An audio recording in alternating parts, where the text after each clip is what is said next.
والصلاة والسلام على سيد المرسلين وخاتم النبيين وعلى آله وأصحابه أجمعين. قال الله تعالى: إنا أنزلناه في ليلة القدر وما أدراك ما ليلة القدر ليلة القدر خير من ألف شهر تنزل الملائكة والروح فيها بإذن ربهم من كل أمر. وقال النبي صلى الله عليه وسلم: من قام ليلة القدر إيمانا واحتسابا غفر له ما تقدم من ذنبه. وقال النبي صلى الله عليه وسلم: تحروا ليلة القدر في الوتر من العشر الأواخر من رمضان. نشرك اللهم صل على محمد وعلى آل محمد كما صليت على إبراهيم وعلى آل إبراهيم إنك حميد مجيد. اللهم بارك على محمد وعلى آل محمد كما باركت على إبراهيم وعلى آل إبراهيم إنك حميد مجيد. الحمد لله. আজ রমজানের মধ্যবর্তী সময় শেষ হয়ে আছে, অর্থাৎ মাগফিরাতের শেষ ভাগে। আজকের দিন পার হওয়ার আর 2 দিন আছে মাগফিরাতের, অর্থাৎ 20 রোজা পার হতে। এরপর আছে অল্প কয়েকদিন সময়, মাত্র 10 দিন অথবা 9 দিনও হতে পারে, এরপর শেষ। আমরা এতদিন ভাবছি রমজান আসবে, রমজান মাসে রোজা রাখবো, তারাবি পড়বো, ইবাদত করবো, এগুলো ভাবতে দেখলাম আমাদের সামনে রমজান চলে আসলো। রমজান এমনভাবে আসলো, কিভাবে রমজান চলে গেছে আমরা তাও বলতে পারি না, ভাবতে অনেক কষ্ট হয়। কয়দিন পর দেখবো রমজানের শেষ। এখন আমাদের মনে একটা আশা, ঈদুল ফিতর অর্থাৎ ঈদের দিনের কথা নিয়ে আমরা ভাবতেছি। কয়দিন পর দেখবো ঈদের দিনটাও শেষ। এইভাবে আমাদের সামনে মহা গুরুত্বপূর্ণ দিনগুলো চলে যায়। ওলামায়ে কেরাম বলেন, এই দিনগুলো যত দ্রুত যাক, এই দিনগুলোর কদর তাদের মধ্যে আছে যারা এই দিনগুলোকে ঠিকমতো পালন করতে পারে। অর্থাৎ যারা রমজানের হক আদায় করতে পারে, রমজান মাসের হক আদায় করতে পারে, তাদের কাছে রমজান মাস অনেক বড় লাগে। আর যারা রমজান মাসের হক আদায় করতে পারে না, কোন রকম ভাবে চলে যায়, তাদের কাছে রমজান মনে হয় যে রোজা, রমজান মাস মনে হয় না। তো যেই কিছু লোক আছে, কিছু শ্রেণীর লোক আছে, তাদের কাছে রমজান মাস রমজানের মতোই লাগে না। এই শ্রেণীর লোকদের থেকে আল্লাহ আমাদেরকে হেফাজত করুন। এবং আল্লাহর কিছু খাস বান্দাবান্দি আছে যাদের কাছে রমজান মাস আসলে মনে হয় জান্নাতের মাস। রমজান মাসে মনে হয় তারা জান্নাতে আছে। জান্নাতে থাকলে যত আনন্দ লাগে, খুশি লাগে, রমজান মাস আসলে এমন লাগে। আল্লাহ আমাদেরকে এই শ্রেণীর লোকদের কাতারে রাখুক, আমিন। তো যা হচ্ছে কথা বলতে চাই, আজকে বয়ানের বিষয় হচ্ছে শবে কদর তথা লাইলাতুল কদর। এই বিষয় নিয়ে কিছু কথা বলবো। একটা কথা হচ্ছে শবে কদর, আরেকটা হচ্ছে ইতিকাফ। এই দুইটা বিষয় নিয়ে কথা বলবো। আরেকটা হচ্ছে ফিতরা, এটা আগামী জুমায় বলা যাবে, এটা থাকবে। আজকে দুইটা বিষয় কথা বলবো, একটা হচ্ছে শবে কদর, আরেকটা হচ্ছে ইতিকাফ। এই দুইটা সময় এখন না বলে আর বলা যাবে না, এখন বলা শুধু দুইটা কথা। যেহেতু শবে কদরের কাজ এবং ইতিকাফের কাজ একসাথে, আমরা মনে করি শবে কদর 27 দিন, 27 রাতকে শবে কদর বলে। অথচ 27 রাতকে শবে কদর এক হিসেবে বলা যায়। কোন হিসেবে বলা যায়? 27 রাতকে শবে কদর এই হিসেবে বলা হয় যে ওলামায়ে কেরাম গোসল গানের দিন কিছু কিছু আলামত 27 রাতে বেশিরভাগ দেখেন। এই হিসাবে শবে কদর 27 রাত পড়ে, অথচ শবে কদরের কিছু সীমারেখা, কিছু দিন আছে, শুধু একদিন না, একদিনই শবে কদর হয়, তবে 27 রাত হয় এটাই নির্ধারিত না। আমরা নির্ধারিত পাচ্ছি এই কারণে যে ওলামায়ে কেরাম বেশিরভাগ এই রাতে শবে কদরের আলামত পেয়েছেন এবং দেখছেন এই হিসেবে। তাহলে কথাটা দ্বারা বোঝা যায় শবে কদরের রাতটা 27 রাতেই নির্ধারিত না, এটা পরিবর্তন হয় প্রতি বছরে। কোনো বছর 21 তারিখে হয়, কোনো বছর 22 তারিখ, এভাবে এক এক দিন হয়। তবে মৌলিকভাবে যেটা সেটা বেশিরভাগ হয়ে থাকে 27 রাত। এই জন্য আমাদের প্রচলন আমরা শবে কদর 27 রাতকে পাবো। বুখারী শরীফের হাদিস, সাহাবায়ে কেরাম বলেন, ইয়া রাসূলুল্লাহ, শবে কদর রাত কোন রাত? রাসূল বলেন, তাহাররাউ লাইলাতুল কদরি ফিল কুতরি মিনাল আশরিল আওয়াখির মিন রমাদান। তোমরা রমজানের শেষ ভাগে, রমজানের শেষ দশকের বেজুর রাতগুলোতে তোমরা শবে কদর তালাশ করো। রমজানের শেষ দশকে অর্থাৎ 21 তারিখ থেকে 30 তারিখ, এই 10 দিনের মধ্যে বেজুর রাত, অর্থাৎ 21 তারিখ, 21 রোজা, 23 রোজা, 25 রোজা, 27 রোজা, 29 রোজা, এই 5টা দিনের মধ্যে শবে কদর হতে পারে। যেমন ইমাম শাফিঈ রাহমাতুল্লাহ আলাইহি তিনি বলেন তার মতামতে 21 তারিখে, 21 রমজানে শবে কদর। আবার ইমাম মুহাম্মদ রাহমাতুল্লাহ আলাইহির মতামতে 23 রাতে, 23 তারিখে শবে কদর। কিন্তু আমাদের ইমাম আবু হানিফা রাহমাতুল্লাহ আলাইহি বেশিরভাগে 27 তারিখে শবে কদর পাইছেন। এইজন্য আমরা 27 রাতকে শবে কদর ভেবে নিয়েছি। তো যাও, এখন 27 রাত আমরা শবে কদর কোন রাতে, কোন দিন, কোন রাতে, কোন সময়, এটা যেহেতু নির্ধারিত নয়, সেই হিসেবে রাসূল কারীম সাল্লাল্লাহু আলাইহি সাল্লাম একটা আমল করতেন, আল্লাহর পক্ষ থেকে একটা বিধান। সেই বিধানের নাম হচ্ছে ইতিকাফ। ইতিকাফ অর্থ অবস্থান করা। যেই বান্দা রোজার হক আদায় করতে পারে, রমজান মাসের হক মজবুতভাবে আদায় করতে পারে, সেই ব্যক্তি ইতিকাফ রাখার ইচ্ছা হয়। কারণ তার মনে আশা, আমি যদি ইতিকাফে থাকি কতগুলো লাভ আছে। ইতিকাফে থাকলে এক প্রধান লাভ, এক নম্বর লাভ হচ্ছে শবে কদর যেহেতু 27 রাতে হতে পারে না, যে কোনো রাত হতে পারে শেষ দশকের মধ্যে, বেজুর রাতগুলোতে। তো যেই ব্যক্তি ইতিকাফে থাকবে সেই ব্যক্তি যে কোনো রাত শবে কদর হলেই সে তার সওয়াব পেয়ে যাবে। এই হচ্ছে এক নম্বর লাভ। ইতিকাফকারীর প্রথম কাজ, প্রথম লাভ, প্রথম ফায়দা হচ্ছে ইতিকাফকারী শবে কদরের সওয়াব পাবে, শবে কদর পেয়ে যাবে। আর ইতিকাফ যদি না হয়, কি 27 রাতে যদি শবে কদর হয়, আমরা তার সওয়াব পাবো। তো যা হোক, সেটা আল্লাহর ইচ্ছা। তাহলে প্রথম কথা হচ্ছে ইতিকাফকারীর অনেকগুলো ফায়দা। এক নম্বর লাভ, ইতিকাফকারী ব্যক্তি শবে কদর পাবে। 2 নম্বর, রাসূল বলেন ইতিকাফকারীর কি ফায়দা? মানি আতাকাফা হুয়া ইয়াবতাগু মিন দুনুবি। ইতিকাফকারী ব্যক্তি সমস্ত গুনাহ থেকে বিরত থাকতে পারে এবং সমস্ত নেক আমল করতে পারে। এই হচ্ছে ইতিকাফকারীর লাভ। ইতিকাফকারী ব্যক্তি 2 নম্বর লাভ হচ্ছে সে সমস্ত গুনাহ থেকে বাঁচতে পারে। ইচ্ছা করলেও ইতিকাফকারী কোনো গুনাহ করতে পারে না। ইতিকাফকারী ব্যক্তি এমন নিষ্পাপ, ভিন্ন রওয়ায়েতে আছে, মায়ের গর্ভ থেকে সন্তান যখন ভূমিষ্ঠ হয়, এই শিশু বাচ্চা যেমন পবিত্র, ইতিকাফকারী ব্যক্তি তেমন পবিত্র। সুবহানাল্লাহ। তো ইতিকাফকারী ব্যক্তি ইচ্ছা করলেও গুনাহ করতে পারে না। তার কাছে গুনাহের কিছু থাকলে, গুনাহের কাজ থাকলেও সে গুনাহ করতে পারবে না, কারণ ইতিকাফ করতে হয় কেবল আল্লাহর ঘরে। তো যা হোক, প্রধান কথা হচ্ছে ইতিকাফের কথাটা পরে বলা দরকার, কিন্তু আগে বলে ফেলছি এটা বোঝার জন্য। তো যা হোক, আগে বলি শবে কদরের কথাটা।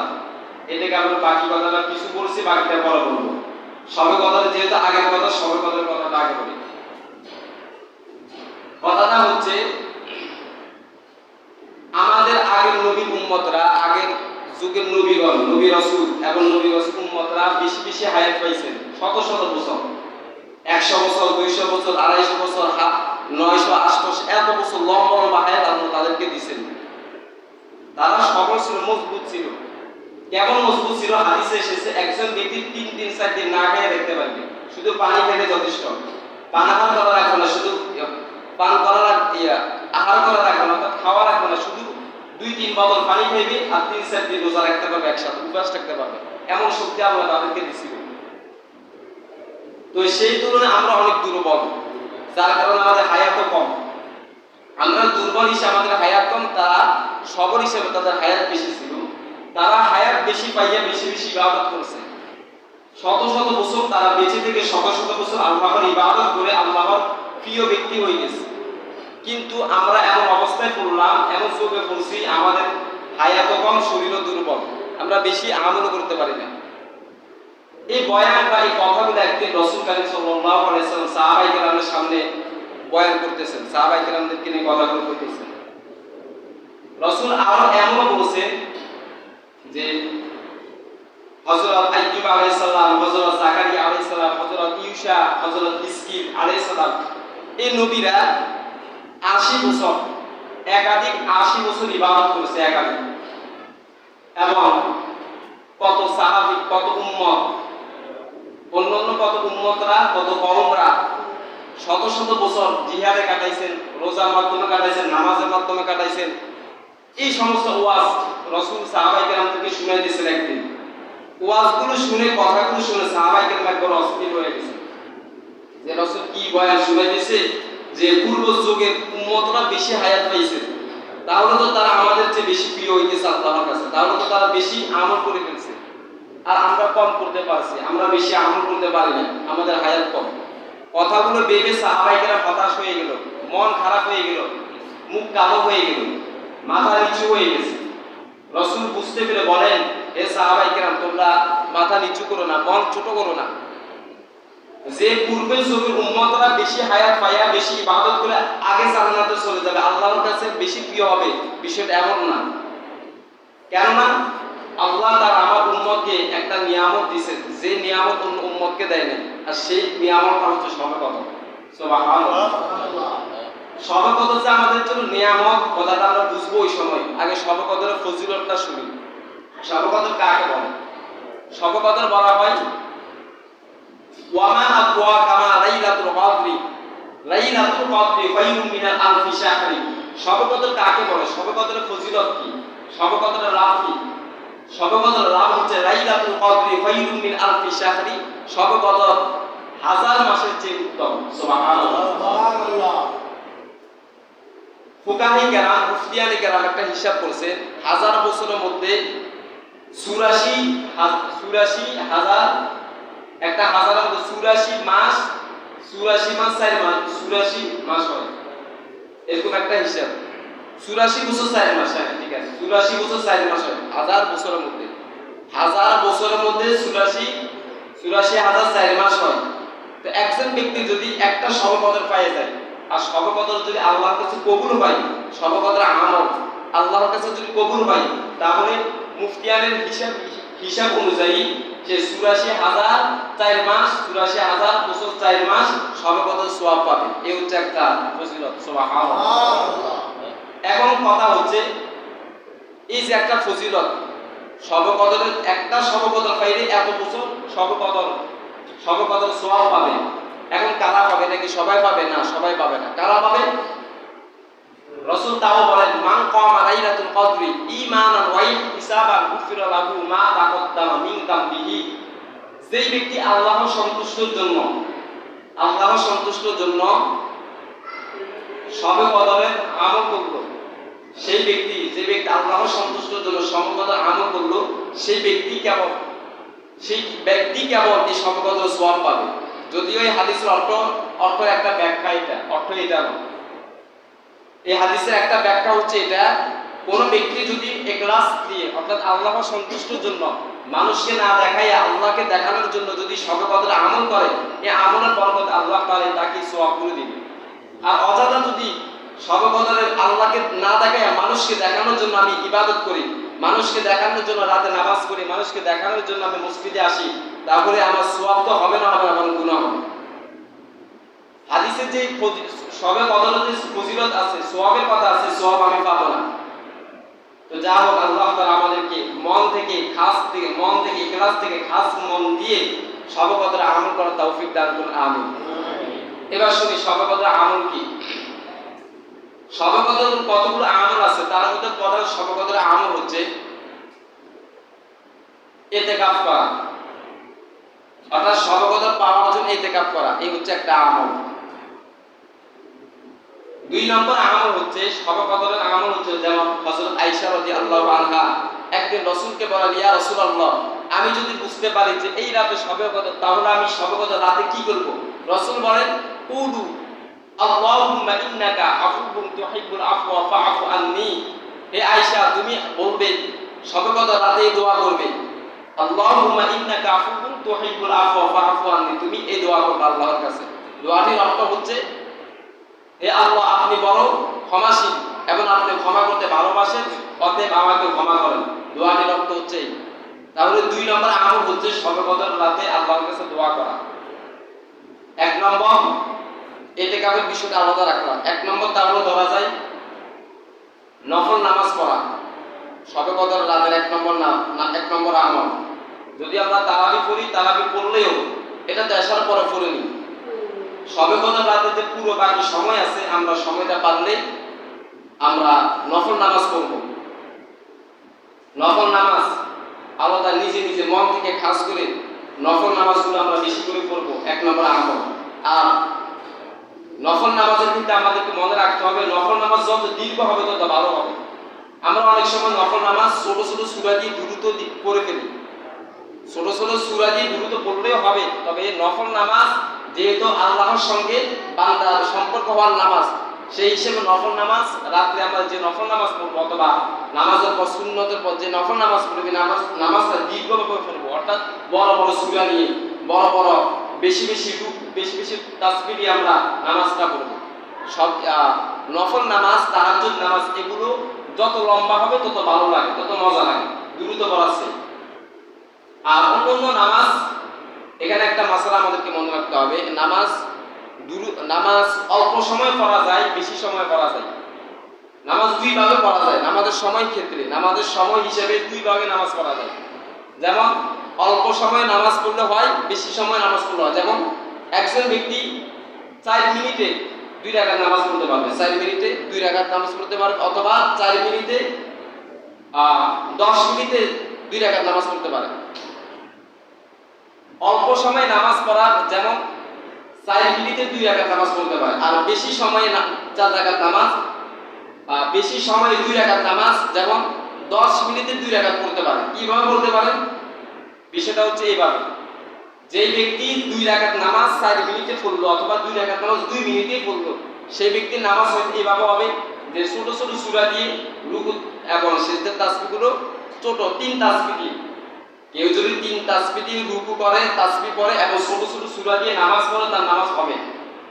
এই নামাজটা হবে অল্প সময়ের নামাজ, এটা আল্লাহর কাছে গ্রহণযোগ্য, এটাও ভালো।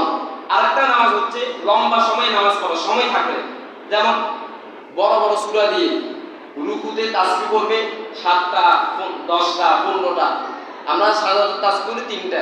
যে ব্যক্তি বেশি সময় নামাজ পড়তে চায়, সেই ব্যক্তি 3 তাসবিহ না দিয়ে 7 তাসবিহ পড়বে, অথবা 13 তাসবিহ, 15 তাসবিহ, বড় বড় তাসবিহ বেশি করে তাসবিহ পড়বে, তাহলে তার নামাজটা বেশি হবে। এই নামাজও বলা যায়। তো যা হোক, এই মাসালাটা আমাদের জানা দরকার। অনেক সময় অনেকে নামাজ নিয়ে বহবহ করে, নামাজের মাসালা না জানার কারণে অনেকগুলো সমালোচনা করে থাকে, এই সে নিয়ে অনেকগুলো। তো যা হোক, আমাদের নামাজ নিয়ে অনেকগুলো মাসালা আমাদের জানা দরকার। তো যা হোক, শবে কদর 1 নম্বর আমল হচ্ছে, 1 নম্বর কাজ নফল নামাজ পড়া। শবে কদর রাতে আমরা নফল নামাজ চালিয়ে যাব। 2 নম্বর হচ্ছে শবে কদর রাতে আমরা আল্লাহর কাছে দোয়া করব। নামাজের ক্ষেত্রে আর 2টা মাসালা করি। এখানে আরেকটা মাসালা হচ্ছে, যেমন তারাবি নামাজ চলতেছে, এমন সময় কোনো ব্যক্তি আসলো, এসে দেখতেছে তারাবি নামাজ চলতেছে, এখন সে কি করবে? সে কি এশার নামাজ পড়বে নাকি তারাবি নামাজ পড়বে? তাহলে তার ক্ষেত্রে বিধান হচ্ছে, সে ফরজ 4 রাকাত পড়ে তারাবি দাঁড়িয়ে যেতে পারে। বাকি তারাবি যে বাকিগুলো ছুটে গেছে, তারাবি যে রাকাতগুলো ছুটে গেছে, সে রাকাতগুলো এবং সুন্নত 2 রাকাত সে তারাবি শেষে পড়ে নিবে একা। অথবা কেউ যদি দেখে যে তারাবি নামাজ চলতে আছে, এমন সময় সে মসজিদে আসলো, সে এসে সোজা তারাবিতে দাঁড়িয়ে যেতে পারে, এটা ভালো। তাহলে তার তারাবিটা মজবুত হবে। এরপরে তারাবি শেষ, সে ফরজ নামাজটা আদায় করে নেবে। যেহেতু ফরজ নামাজ এখন তাকে একাই পড়তে হবে, আগেও পড়তে হবে, পরে পড়তে হবে, তাই তাকে আগে তারাবিটা পড়ে নেয় জামাতের সঙ্গে। আর জামাতের সঙ্গে তারাবি নামাজ পড়া আর একা একা তারাবি নামাজের মধ্যে ব্যবধান আছে। যে ব্যক্তি জামাতের সঙ্গে তারাবি নামাজ পড়ে তার নামাজটা অনেকগুলো লাভ আছে, যেমন ভালো লাগে, মজা লাগে, তার নামাজটা সহি শুদ্ধ হয়, নামাজটা মন ভালো লাগে, স্থির থাকে, ধীর স্থির থাকে। আর যদি একা একা তারাবি নামাজ পড়ে তাহলে তার নামাজটা কোনো রকম হয়ে যাবে। অনেক সময় তারাবি 20 রাকাতের জায়গায় আমরা 6 রাকাত, 8 রাকাত, 10 রাকাত করে ছেড়ে দিই। অর্থাৎ একা একা তারাবির ক্ষেত্রে মুহাদ্দিসিনে কেরামরা অনেকে নিষেধ করেছেন। একা একা যদি আমি তারাবি নামাজ পড়ি আমি চুরি করবো নামাজের ক্ষেত্রে, কারণ কেউ দেখে না। এই জন্য মুহাদ্দিসিনে কেরাম বলে তোমরা যখন মসজিদে এসে দেখবে তারাবি চলতেছে, তোমরা তারাবি নামাজে সোজা দাঁড়ায় যাবে। যদি 1 রাকাত শেষ হয়ে যায় তাহলে তুমি 1 রাকাত রাখো, 2 রাকাত থেকে শুরু করে তুমি তারাবি পড়বে এবং তুমি সংখ্যা হিসাব রাখবে যে কত রাকাত তুমি তারাবি পাও নাই। যত রাকাত পাও নাই তো বাকি রাকাত তুমি তারাবি নামাজের পরে, বিতির নামাজের পরে, বিতির নামাজ তো জামাতের সঙ্গে হবে, নামাজের পরে তুমি তারাবির বাকি রাকাত এবং ফরজ সুন্নত নামাজটা তুমি পড়ে নেবে। এই হচ্ছে একটা বিধান। এই মাসালাটা আমাদের মধ্যে জানা না থাকার কারণে দেখা যায় অনেক লোক মসজিদে এসে দেখে তারাবি চলতেছে, এখন সে ফরজে দাঁড়ায় যায়, পরে আর তারাবি পড়ে না, ফরজ নামাজ পড়ে আর তারাবি পড়ে না, কারণ সে মনে করে যে আমি তো তারাবি আর পাই নাই।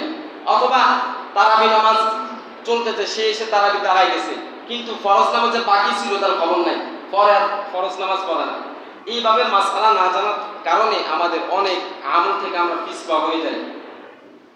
যেহেতু ওয়াজের মধ্যে, বয়ানের মধ্যে সব ওয়াজ করা যায় না, আমাদের একটা আমল বলি, আমরা সকলে চেষ্টা করবো উলামায়ে কেরাম থেকে বেশি বেশি মাসআলা জিজ্ঞেস করা।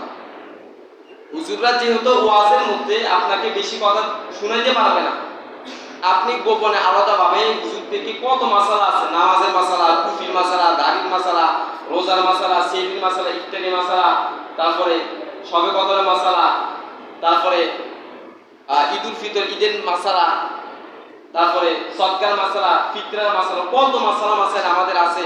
ওযুর মাসালা, গোসলের মাসালা, ফরজ গোসলের মাসালা, সুন্নত গোসলের মাসালা, নামাজ ভাঙ্গের কারণ, ওযু ভাঙ্গের কারণ, ওযুর ফরজ ইত্যাদি কত হাজার হাজার মাসালা আছে। আমরা দয়া করে এই মাসালাগুলো আমরা জানি না নিব।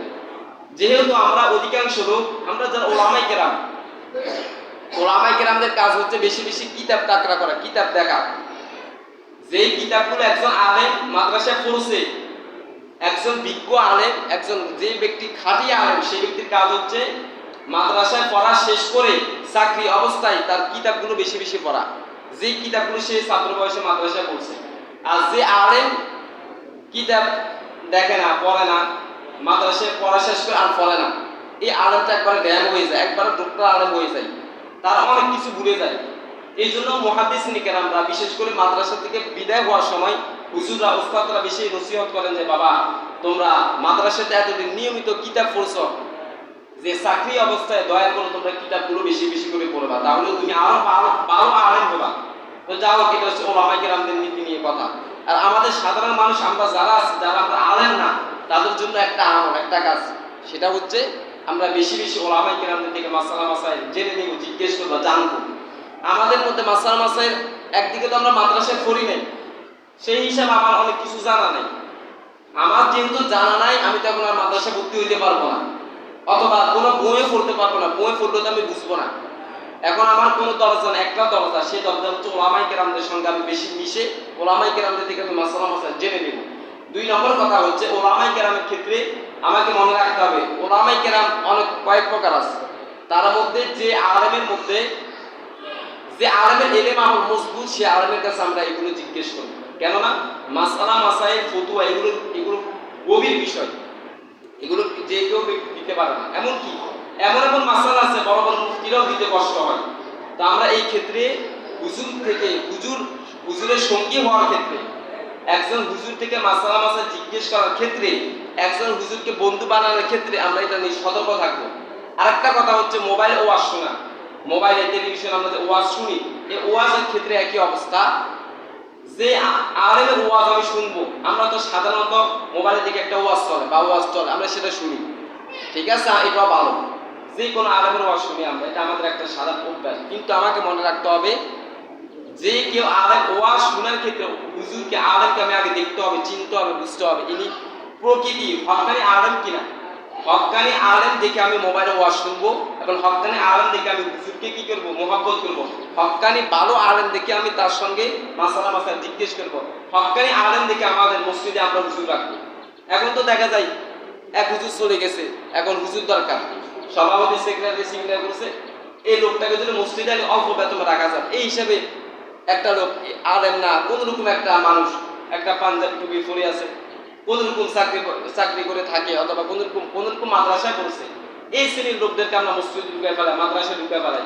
পরে দেখা যায় যে একজন ব্যক্তির মধ্যে সহি এলেম আমল না থাকার কারণে মসজিদেরও নষ্ট হয়, লোকটার তো নষ্ট হয়, মসজিদেরও ক্ষতি হয়, মুসল্লিদেরও ক্ষতি হয়, মাদ্রাসায় একই অবস্থা। তো আমরা চেষ্টা করব, এক নম্বর কথা, আমরা শরীয়তের প্রত্যেকটা মাসালা মাসাইল হাদিস এগুলো আমরা হুজুর থেকে জেনে নিব। দুই নম্বর, হুজুর থেকে জানার ক্ষেত্রে ভালো হুজুর দেখে নিব। অর্থাৎ কোন হুজুর ভালো, যে হুজুরের এলেম আমল মজবুত, যে হুজুরের মধ্যে এলেম আমল দেখা যায়। এলেম আমল কিভাবে দেখা যায়? যেমন বিষয়টা গভীর বিষয়, একজন আলেমের এলেম আমল তো দেখা যায় না, কিন্তু মুহাদ্দিসিনে কেরাম বলেন দেখা যায়। কিভাবে দেখা যায়?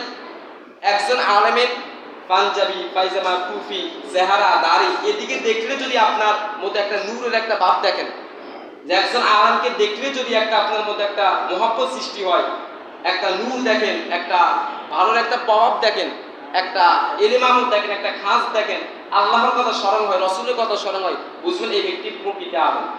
এই ব্যক্তির কাছে জেনে নেবেন, তার থেকে মাসাল জানবেন, তাকে স্মরণ করবেন।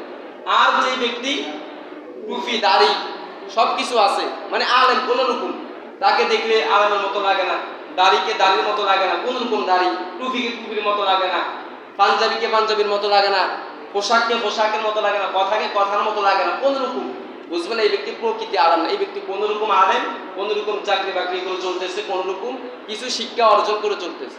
আমরা এদের থেকে বিরত থাকবো, কেননা এদের কাছে থাকলে তার তো ক্ষতি হবে, আমারও ক্ষতি হবে। এ নিয়ে বিস্তারিত কথা বলার সময় নাই।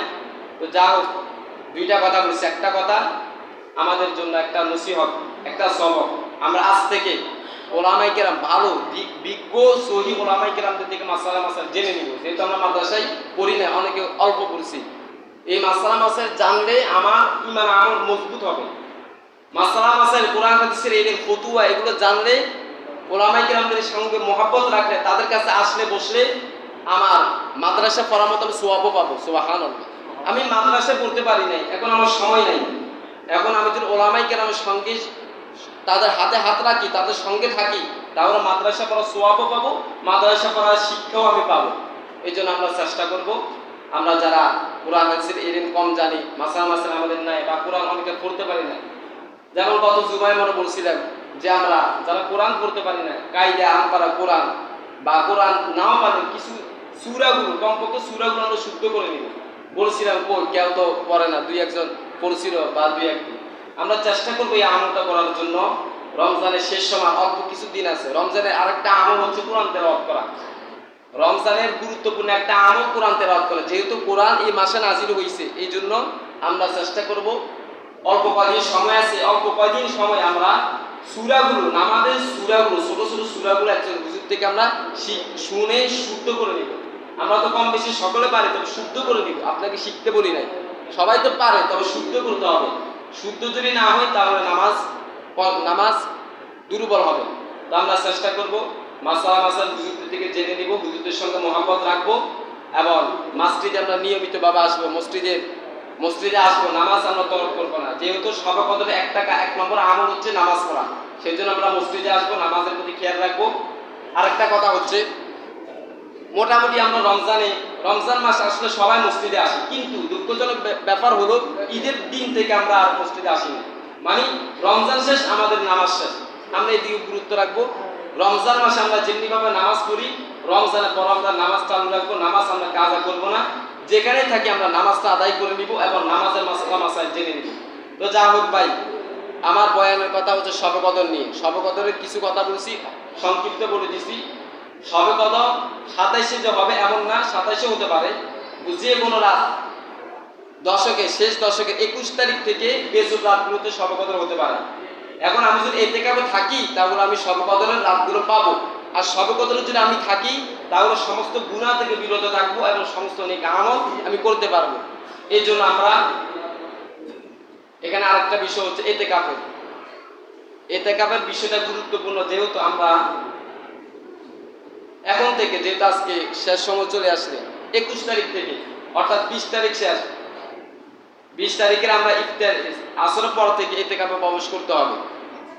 ইতিকাফের ব্যক্তির মাসালা আছে, সেগুলো ইতিকাফকারীকে জানিয়ে দিব। ইতিকাফের যেহেতু অনেকগুলো মাসালা আছে, তার সঙ্গে আলোচনা হবে। তবে আমরা এখন থেকে আজকে নির্ধারিত করে নিব, জুমার নামাজের পর আমরা নির্ধারিত করে নিব আমরা কারা কারা ইতিকাফে থাকবো। আমরা যারা যারা ইতিকাফে থাকবো, ইতিকাফের অনেকগুলো ফজিলত আছে। কেউ যদি ইতিকাফে থাকে, ইনশাআল্লাহ তাকে ইতিকাফের ফজিলতগুলো শোনাবো। ইতিকাফে আমরা যারা থাকবো আমরা নির্ধারিত করে নেব আজকেই 20 রমজানের মাগরিব থেকে, 20 রমজানের মাগরিবের আগে আগে প্রবেশ করে নিব। 21 রমজান থেকে শুরু করে ঈদুল ফিতর, ঈদের আগ দিন, অর্থাৎ রমজান শেষ তারিখে 30 তারিখের আগ পর্যন্ত, মাগরিব পর্যন্ত ইতিকাফ অবস্থায় 10 দিন অবস্থান করতে হবে। ইতিকাফের অনেকগুলো ফজিলত আছে। ফজিলতের দিকে তাকাই, আল্লাহ রাসূলের দিকে তাকাই, দুনিয়ার মায়া মোহাব্বত ছেড়ে আমরা ইতিকাফে সকলে আমরা যারা পারবো ইতিকাফে থাকবো। ইতিকাফের অনেকগুলো মাসালা আছে, সেগুলো সেই ক্ষেত্রে আমরা বলে দেব। ইতিকাফে যারা থাকবো এখন থেকে মনকে দুরুস্ত করি। ইতিকাফের সবচেয়ে বড় ফজিলত হচ্ছে ইতিকাফকারী সবে কদর পাবে। 2 নম্বর, ইতিকাফকারী ব্যক্তি গুনাহ থেকে বিরত থাকবে, নেক আমল করতে পারবে। এমনকি ইতিকাফের ফজিলত নিয়ে মুহাদ্দিসিন কেরামরা বলেন, ইতিকাফে থেকে যদি কোনো ব্যক্তি ঘুমায়ও থাকে, সে ইতিকাফের সওয়াব পাবে শুধু মসজিদে অবস্থান করার কারণে। তা আমরা চেষ্টা করব ইতিকাফে থাকার জন্য, ইতিকাফে আমল করার জন্য। এই হচ্ছে একটা কথা। আরেকটা কথা হচ্ছে সবে কদর এবং ইতিকাফের কথা আলোচনা মোটামুটি গেছে। এবার কথা হচ্ছে ফিতরা নিয়ে। ফিতরা নিয়ে যেহেতু ফিতরার এখনো সময় বাকি আছে, ফিতরা দিতে হয় ঈদুল ফিতরের দিন, তো সেই ক্ষেত্রে আমরা ফিতরার আলোচনা করে নিব। আরেকটা বিষয় হচ্ছে, যেহেতু রমজান মাস আসলে গুরুত্ব মাস, আমরা চেষ্টা করব সারা মাসে যে আমাদের দান সৎকার একটা বিধান আছে, দান সৎকার আমরা সাধারণত করি না। আল্লাহর রাস্তায় দেওয়া, মসজিদ মাদ্রাসা দেওয়া, কোরআন হাদিসের পথে ব্যয় করা, এগুলো আমরা যেহেতু সাধারণত করি না, আমরা চেষ্টা করব রমজান মাসে এগুলো করে নেওয়া। সেই ক্ষেত্রে যাকাতের বিধান আছে, আমরা যারা যাকাতের উপযুক্ত চেষ্টা করব এই মাসে আমরা যাকাতের মাসালা জেনে আমরা যাকাত দেওয়া, এবং ঈদুল ফিতরের ফিতরা দেওয়া। এবং মসজিদ এবং মাদ্রাসায় বিশেষ করে মসজিদে আমাদের যে সকল বাকি আছে, টাকা বাকি আছে, দেনা আছে, আমরা তো প্রতি মাসে মাসে আমরা দিই না। হয়তো সভাপতি কেশিয়াররা একভাবে একসাথে অনেক সময় নিয়ে নেয়, একসাথে নাই, আমরা অনেক একসাথে দিই। আমরা চেষ্টা করবো এই রমজানে অল্প কয়দিন আছে, অল্প কয়েকদিন সময়ের মধ্যে আমরা 22 সাল, 23 সাল এবং 24 সাল চলতেছে, এই মাসগুলো, বছরগুলো যারা দিচ্ছেন তারা আলহামদুলিল্লাহ দিচ্ছেন, যারা দেন নাই আমরা বকেয়া টাকাগুলো আদায় করে দিব। তারপর আমার জন্য সহজ হবে, এবার সমাজের জন্য সহজ হবে, মসজিদের জন্য সহজ হবে। আমরা চেষ্টা করব এই দানগুলো মসজিদের জন্য দেওয়া, যে একদিকে আমাদের দায়িত্ব, দুই দিকে মসজিদে যদি আমি দান সৎকার, মসজিদের জন্য আমি টাকা দিই, মসজিদের বেতন, ইমামের খাওয়া, ইমামের খরচ বন যদি আমি দিই, একদিকে তো আমার হক আদায় হয়, দুই দিকে আমার সওয়াব হয়, তিন দিকে আল্লাহ তাআলা এর বরকতে সমাজের সঙ্গে আমাকে মজবুত থাকার বরকতে আল্লাহ আমার ঘরের অভাব দূর করে দিবেন। এখানে একটা কথা অনেকে বলে মসজিদ মাদ্রাসায় দিলে হুজুরকে খাওয়াইলে আমার কমে যায়, এটা মারাত্মক একটা ভুল কথা। মসজিদ মাদ্রাসায় দিলে, মসজিদে আপনার বেতন দিলে, চাঁদা দিলে এবং হুজুরকে খাওয়ালে যদি আপনার যদি কমে, আপনি একটা পরীক্ষা করে দেখেন, পরীক্ষা শুরু দেখি আসলে কমে না, আরো বাড়ে। যেহেতু ভিন্ন আয়াতে এসেছে ইয়ামহাকুল্লাহু রিবা ওয়া ইউরবিস সাদাকাত, আল্লাহ তাআলা দান সদকাকে বৃদ্ধি করে দিয়েছেন এবং সুদকে মোচন করে দিয়েছেন। এই ক্ষেত্রে আমরা দান সদকাগুলো কমে না, বরং আরো বাড়ে। শুধু লাগবে আমাদের মনের মধ্যে মোহাব্বত রেখে, ভালোবাসা রেখে আমরা মসজিদ মাদ্রাসায় যাদের আমাদের বাকি আছে আমরা খোঁজা যেন না লাগে। আরেকটা আমাদের ভুল, আমাদের খোঁজা লাগে, আমাদেরকে বলা লাগে, অথচ যেই ব্যক্তি মজবুত, যে ব্যক্তি দিনদার ভালো মজবুত, সেই ব্যক্তি বলা লাগে না, সেই ব্যক্তি মাস শেষ আগে অথবা কয়েক মাসের একসাথে দিয়ে দেয়। আমাদের কেশিয়ার বাইরা, দায়িত্বশীল বাইরা যেন আমাদেরকে বেশি বকবকা না লাগে, আমরা নামও যেন বলা না লাগে, আমরা বাকি টাকাগুলো এনে সুন্দর করে আল্লাহর মহাব্বতে, দ্বীনের মহাব্বতে, মসজিদের মহাব্বতে আমরা টাকাগুলো দিয়ে দিব, যেগুলো একদিকে আমাদের হক আদায় হবে, দুই দিকে আমাদের সওয়াব হবে, তিন দিকে আমাদের অভাব দূর হবে। এই হচ্ছে আমাদের কথা। আরেকটা আমাদের তারাবির আমরা একটা হিসাব করি, তারাবির হিসাবটা আমরা সেটাও নির্ধারিত আছে, আমরা সেটা বুঝে নিব, সেটা দায়িত্বশীল ভাইরা বলবে। আমরা তারাবির কাজটা এবং বেতন বাকির কাজটা আমরা করে দিব। এই হচ্ছে এক প্রকার কথা। আরেক প্রকার কথা হচ্ছে ফিতরার কথা। ফিতরার বিষয় নিয়ে আগামী জুমায় কথা বলবো, যাকাতের বিষয় নিয়ে আগামী জুমায় কিছু কথা বলবো। আমরা ফিতরা, যাকাত, দান সদকা, হাত বাড়ানো এগুলোর দিকে আমরা নামবো। যেহেতু রমজান মাসে 1 টাকা, একটা রাওয়ায়াতে এসেছে 1 টাকা দিলে 70 টাকার মতো সওয়াব পায়। এটা মিথ্যা না, এটা বা কল্পনা কথা, এটা বাস্তব। 1 টাকা দিয়ে 70, এটা সহিহ হাদিসের কথা। আমরা সেই ক্ষেত্রে দান সদকার আমলটা বৃদ্ধি করে দিব। রমজান মাসে আমার যত দান সদকার হাত বড় থাকবে, হয়তো রমজানের দান সদকার বরকতে সারা বছর আমার আল্লাহ তাআলা সারা বছর আমার হাত বড় করে দিবেন। রমজানের দান সদকার বরকতে হয়তো আল্লাহ তাআলা কি করবেন, সারা বছর দান সদকার আমল জারি রাখবেন। কথাগুলো আল্লাহ তাআলা আমাদের সকল ভাইকে কম বেশি সকলকে বুঝার এবং আমল করে আল্লাহর পথে, রাসূলের পথে, হেদায়েতের পথে থাকার তৌফিক দান করুন। আমিন। আলহামদুলিল্লাহি রাব্বিল আলামিন। আমরা যারা সুন্নাত নামাজ পড়ি না, সুন্নাত নামাজ পড়ি না।